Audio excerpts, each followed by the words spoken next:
I came across a line that said, "People treat critical thinking as a threat," and I couldn't agree more. Just thinking about it, this simple statement explains so much of what's wrong in today's world. How people blindly accept the lies they're fed, often ignoring the lessons history has already taught us. This, in turn, is why fools end up in positions of power. I've spent a lot of time reflecting on this through what I call my ritual of thinking and research. Today, I want to explore why this is happening, why wisdom is eroding, and what Plato had to say about it. So, let's dive in. The people are omnipotent, but they cannot be brought together unless they are attracted by a little honey. And the rich supply the honey, of which the demagogues keep the greater part for themselves. Plato argued that what we call democracy is often little more than oligarchy in disguise, where real power rests with a wealthy few while ordinary citizens remain powerless. In the Republic, Socrates observes that when oligarchic regimes weaken, the poor may seize political authority, but they quickly come under the influence of demagogues funded by elite interests. Politicians use money to buy popular support, keeping the majority for themselves while offering only scraps to the masses. The outcome is a society sharply divided into a rich oligarchic upper class and a disenfranchised lower class, exactly as Plato described. Wealthy elites dominate political life, motivated primarily by the love of money. Plato notes that as some citizens accumulate wealth, others seek to rival them, turning the majority into lovers of money, while virtue and the virtuous are marginalized. Modern parallels are evident whenever campaign finance dominates elections or when industry-funded lobbyists shape laws to benefit the wealthy. Meanwhile, the majority, the hoi polloi, possesses the vote but lacks coherent leadership. They are mobilized only when offered a little honey, such as bribes, handouts, or appeals to nationalism. Plato warned that ordinary citizens will vote for whoever promises immediate gratification, even if such choices are ruinous in the long term. Consequently, wise policymaking gives way to pandering. Leaders cater to base appetites, tax cuts, subsidies, entertainment, rather than the common good. The imbalance destabilizes society and deepens injustice. As the rich consolidate real power, resentment festers among the poor, while the middle class is squeezed between the two extremes. Plato likened this to disease in the body. Rogues and paupers appear, and when the condition becomes unbearable, the classes clash. Revolts or opportunistic protectors, who eventually may become tyrants, often arise. Plato foresaw that in a failing oligarchy turned democracy, only the least qualified leaders rise, those who charm the mob and pledge obedience to the ultra-wealthy. The only followers left are the gullible. No wise man would follow the greedy elite, Plato insists. Only fools do. Plato foresaw that when voting equality coexists with unequal influence, empty figureheads and dishonest flunkies dominate. Until societies are governed by those who genuinely love wisdom, there is no rest from evils. And what makes them evil has many reasons, one which I will be discussing now.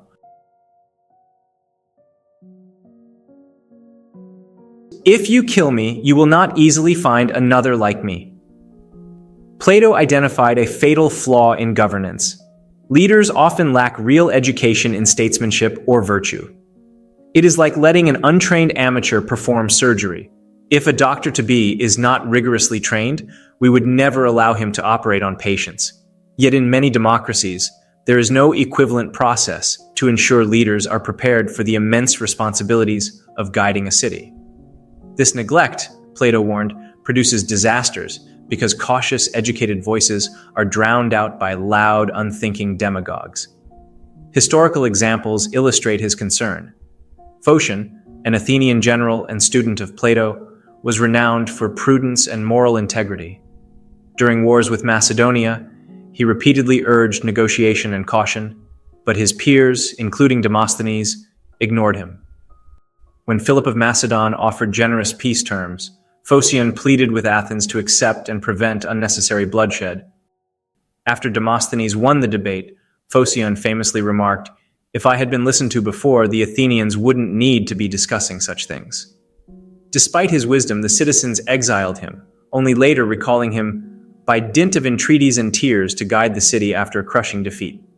Even then, his advice was for surrender to save lives. Yet afterward he was condemned as a traitor, a stark example of the injustice faced by those who act wisely for the public good. Socrates, Plato's mentor, faced a similar fate. In Athens, a society impatient of difficult truths, he challenged politicians, poets, and would-be experts while teaching young citizens to think critically. His probing exposed ignorance and provoked jealousy, ultimately leading to his trial and execution on charges of corrupting the youth and impiety. During his apology, Socrates insisted that he was an asset to Athens, likening himself to a divine gadfly that keeps the state awake. He warned his jurors that if you kill me, you will not easily find another like me, yet they ignored him. His death demonstrated Plato's point. Democracies will exile or execute their wisest voices if they fail to conform to popular opinion. Plato argued that preventing such calamities requires intensive, lifelong education for leaders, far beyond what modern democracies provide. In the Republic, he describes a detailed curriculum for philosopher kings. From early childhood, these future rulers are exposed only to morally sound stories and songs, with strict censorship of myths or art that promote vice.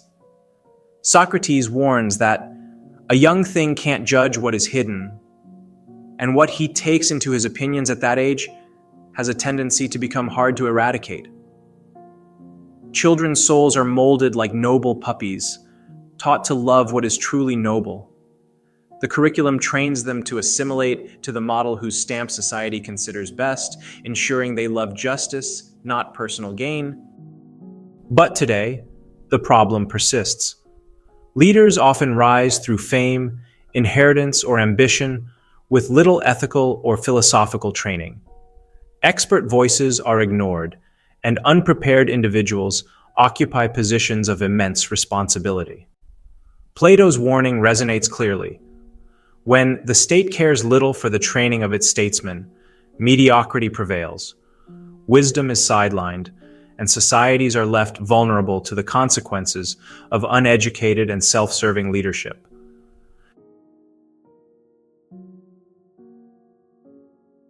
The people have always some champion whom they set over them and nurse into greatness. Plato's critique does not stop at oligarchy. He is equally scathing about democracy. His central insight is that unchecked freedom brings disorder. In a democracy, citizens revel in liberties and pursue every whim but lack guidance on moderation. Socrates observes that democracy spreads equality to equals and unequals alike, giving the same voice to the incompetent as to the capable. With no standard for who should rule, elections become a lottery. Plato identifies modern parallels in mass media and echo chambers, where voters accept persuasive slogans at face value rather than seeking understanding. Democracy's greatest strength, freedom, is also its weakness. Plato famously warned that this freedom is not directed. Citizens, unaware of their true needs, vote emotionally and demand immediate pleasures. When people seek comfort, indulgence, or entertainment, politicians readily comply, flooding the state with unnecessary desires. In Plato's depiction, the democratic individual acts on every passing whim, just as the democratic state reacts impulsively to the crowd's desires. Laws, traditions, and principles are discarded, replaced by short-term gratification. A central problem, Plato notes, is the rise of unproductive citizens, or drones. These people, easily swayed, attend political rallies and assemblies only when offered small incentives, the proverbial honey, such as coins or grain. They then clamor for leaders who promise them more bread, entertainment, or immediate benefits. In his words, the people have always some champion whom they set over them and nurse into greatness. This champion, hailed as the protector of the populace, rails against elites and pledges wealth redistribution. Yet once empowered, he frequently betrays the very masses that elevated him. Socrates warns that this dynamic is no other than the root from which a tyrant springs. Democracy, when left unchecked, naturally produces authoritarian figures. The consequences of this structure are profound. The democratic citizen, obsessed with equality, trusts superficial opinions, much like modern voters who accept headlines and sound bites without scrutiny. Democracy becomes a polite authoritarianism. Citizens believe they are in control, but in reality, self-interest and familiarity drive decisions. Political rotation occurs, but substance remains unchanged. Leaders are replaced by others who are equally unqualified. The majority remains uneducated, impulsive, and self-centered. But the question still remains, who should really be the leader then? Let's discuss this.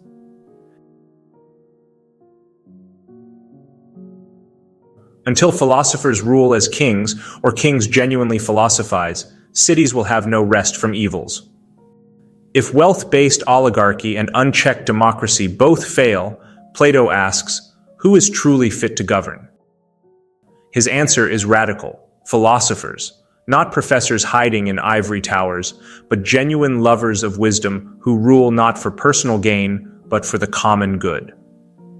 Plato's ideal rulers are a narrow gold class in his just city, men and women shaped by reason, virtue, and decades of rigorous education.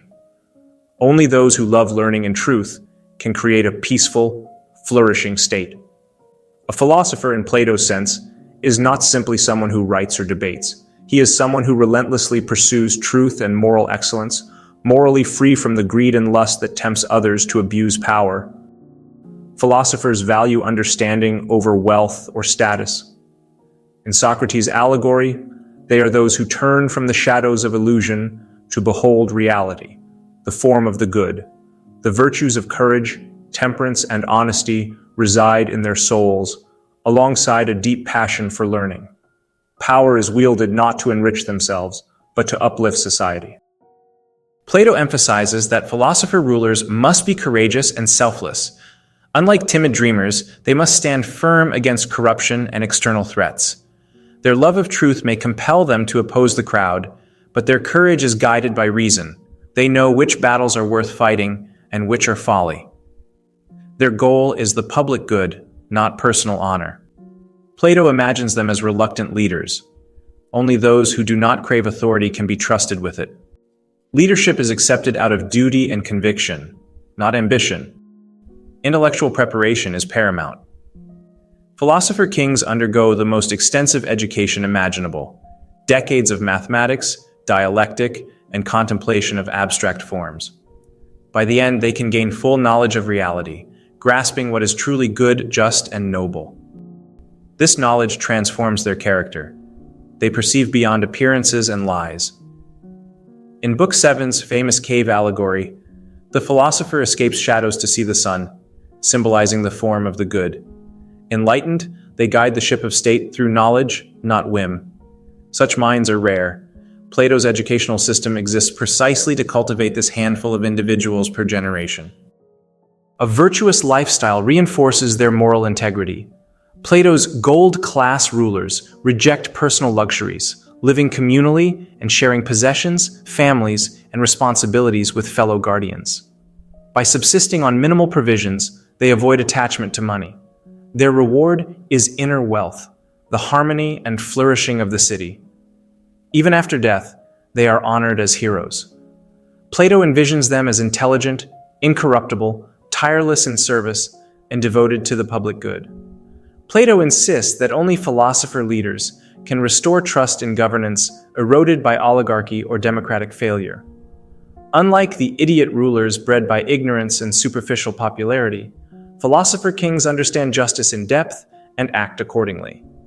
Their administration is guided by wisdom, foresight, and virtue. Wealth and power are tools for the public benefit, not ends in themselves. By their excellent training, they succeed in every field. Plato's vision may seem utopian or even authoritarian by modern standards, since it prescribes strict educational oversight, moral training, and communal living.